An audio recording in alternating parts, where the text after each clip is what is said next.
exercise and sports participation is a double-edged sword.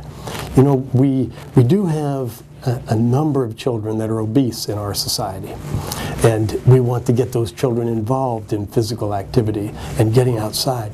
And yet you can have too much of a good thing in this situation. You can have children that are participating too much, and that's where they begin to get breakdown of their bones, their ligaments, and their tendons, and that's where they get overuse conditions. My advice for children and parents that want to avoid overuse conditions would be a number of things. Now, the first thing just has to do with the volume of the exercise or the activity they're doing. The second would be the intensity. Now, in terms of volume, children, their tissues need to recover. And what will happen is if they're involved in an activity that stresses their bones, their ligaments, their tendons every day, they don't have time to heal. They don't have time to overcome the stresses. So first thing would be maybe participation 5 days out of 7 and having 2 days worth of rest per week when children are not involved in the sport. That's probably the most important thing. But the other thing that's important is in the sports participation.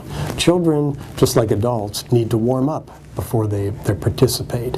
You can't just go out and start running or start playing soccer. There needs to be a very aggressive warm-up period when children regain their flexibility, when their bodies are now ready to function.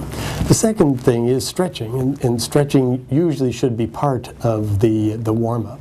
And finally, equipment is very important. Even in practices, children should have proper equipment. If they show up for a soccer practice with a poor pair of tennis shoes or without shin guards, they shouldn't be permitted to practice. So that's very important.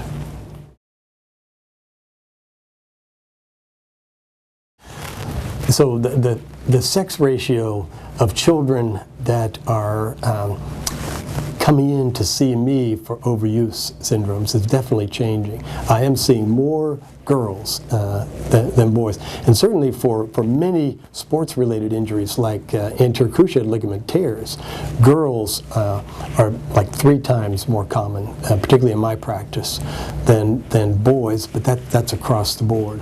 But it's also true for overuse injuries, and particularly overuse injuries in adolescent females. That can be a particular problem.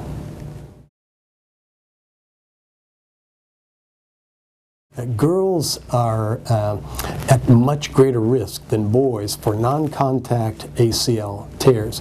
For instance, a girl will be running down the field, she'll plant her foot, twist to go after a ball, hear a pop, and blow out her ACL, just like that. That's a much more common situation for females than males. Males have ACL tears, but it's more often in contact, such as being clipped in football.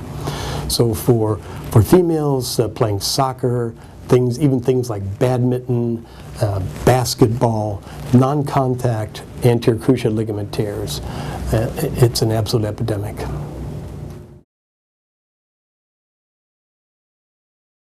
The long-term effect of an overuse injury may not be that bad. The good thing about an overuse injury is you start to have pain, and the pain can restrict the activity. That's why when I see an overuse injury, I don't recommend anti-inflammatory medication or pain medication, because I want the symptom to limit the activity.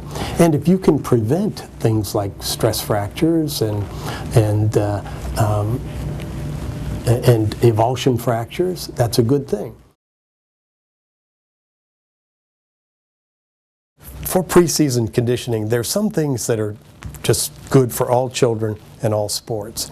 And one of those things is flexibility of the hamstrings. And stretching hamstrings can be a real drag. I know I don't like it, and I know it can be just no fun to do, but it's very, very important, because hamstring strains are one of the most common conditions that children and adolescents can have injuries. So stretching of hamstrings.